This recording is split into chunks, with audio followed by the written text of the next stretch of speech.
कहते हैं कि जगन्नाथपुरी में सिर्फ मंदिर ही नहीं, खुद ईश्वर की सांसें बसती हैं। लेकिन बहुत कम लोग जानते हैं कि इस पवित्र धाम में एक ऐसा रहस्य छिपा है जिसने देवताओं की दुनिया तक को हिला दिया था। आज से हजारों वर्ष पहले जब भगवान जगन्नाथ अपने भाई बलभद्र और बहन सुभद्रा के साथ पुरी में विराजमान हुए, पूरा वातावरण एक दिव्य प्रकाश से भर गया था। मंदिर के पास फैला विशाल समुद्र, स्वयं समुद्र देव, हर सुबह विनम्रता से भगवान जगन्नाथ के चरण छूने आता था। लहरें जैसे प्रभु के स्वागत में नृत्य करती थीं। पहले पहले तो यह दिव्य दृश्य सभी के लिए सौभाग्य था, लेकिन समय के साथ समुद्र देव का प्रेम सीमा पार करने लगा। एक दिन समुद्र देव इतनी तेजी से उमड़े कि पूरी पूरी नगरी को जलमग्न कर दिया। घर, खेत, रास्ते सब पानी में डूब गए।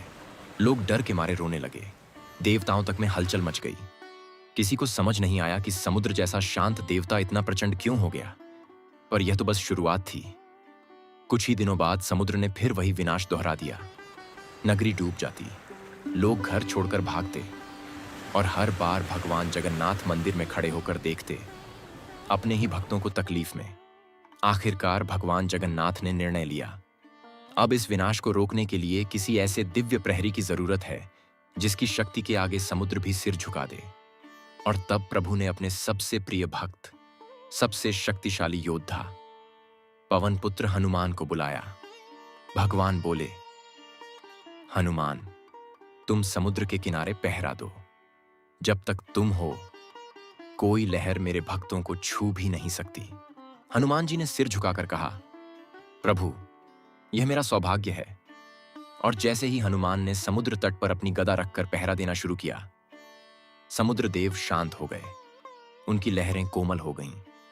पूरी नगरी फिर सुरक्षित हो गई। लेकिन समुद्र देव ने एक शर्त रखी, जब तक हनुमान यहां हैं, तब तक ही मैं शांत रहूंगा। और भगवान इस एक बात का महत्व बताना भूल गए। एक दिन मंदिर में अत्यंत भावुक राम भजन हो रहा था। पूरी नगरी जय श्री राम के नाद से गूंज रही थी। भक्तों का प्रेम, उनका समर्पण वातावरण को स्वर्ग बना रहा था। हनुमान जी दूर समुद्र तट पर पहरा दे रहे थे। लेकिन जैसे ही उनके कानों में राम नाम की ध्वनि पड़ी, उनकी आंखें भर आईं। दिल में एक ही विचार उठा, राम भजन सुनने का अवसर मिले और मैं यहां पहरा दूं, यह कैसे हो सकता है। राम भक्त का हृदय नियमों से ऊपर होता है और हनुमान जी सबसे बड़े भक्त। वे पहरा छोड़कर सीधा मंदिर पहुंच गए। भजन में ऐसा लीन हुए कि समय का भान ही नहीं रहा। उधर समुद्रदेव ने मौका देखा और फिर वही हुआ। भयंकर लहरें उमड़ी। पूरी नगरी तीसरी बार डूबने लगी। लोग त्राही त्राही करने लगे। मंदिर तक पानी पहुंचने लगा। भगवान जगन्नाथ ने यह दृश्य देखा और पहली बार प्रभु ने समझा कि भक्ति और कर्तव्य, इन दोनों में संतुलन बनाना भगवान का भी धर्म है।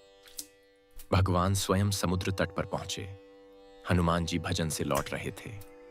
उन्हें देखते ही बोले, हे प्रभु, मुझसे भूल हो गई। लेकिन भगवान ने उनका हाथ पकड़ा और कहा, हनुमान, आज मैं स्वयं अपने प्रिय भक्त को कर्तव्य की बेड़ियों में बांधता हूं, क्योंकि अगर तुम चले जाओगे तो मेरे भक्तों का विनाश निश्चित है। और तभी भगवान ने हनुमान जी को सोने की जंजीरों में बांध दिया। यही जंजीरें आज भी जगन्नाथपुरी के हनुमान मंदिर में स्थित हैं, जिन्हें देखकर हर भक्त की आंखें नम हो जाती हैं। हालांकि समुद्र देव शांत हो गए, लेकिन उनकी लहरों की भयावह गूंज मंदिर तक पहुंचती थी। इतनी तीव्र आवाज कि भगवान जगन्नाथ तक रात भर सो नहीं पाते थे। तब हनुमान जी ने समुद्र देव से कहा, प्रभु को नींद नहीं आती, कृपा कर इस गर्जना को कम कीजिए। समुद्र देव बोले, हनुमान, इसमें मेरी गलती नहीं है। यह तो तुम्हारे पिता पवन देव की गति है। उनसे कहो कि वे यहां न आया करें। हनुमान जी ने पवन देव से कहा, पिताजी, कृपा कर पुरी में मत आइए। आपकी गति से मंदिर हिलने लगता है। पवन देव मुस्कुराए और बोले, पुत्र, यह असंभव है। मैं तो पांचों तत्वों में से एक हूं। मुझे तो प्रवाहित होना ही है, लेकिन भगवान के लिए मैं नियम बदल सकता हूं।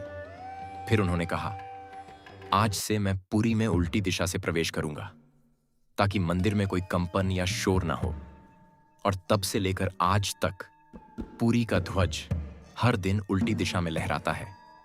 यह किसी सामान्य हवा का प्रभाव नहीं, यह स्वयं पवन देव का प्रण है। और समुद्र जो बिल्कुल पास है, वह भी कभी पुरी में नहीं घुसता। जगन्नाथ धाम आज भी सुरक्षित है। जहां भगवान ने हनुमान को कर्तव्य की बेड़ियों में बांधा था, वहीं आज बेड़ी हनुमान मंदिर स्थित है। और यह कहानी सिर्फ एक कथा नहीं, यह संदेश है कि भक्ति महान है, पर कर्तव्य कभी कभी भगवान से भी बड़ा बन जाता है। जो भी भगवान जगन्नाथ को दिल से मानता है, कमेंट में लिखे जय जगन्नाथ।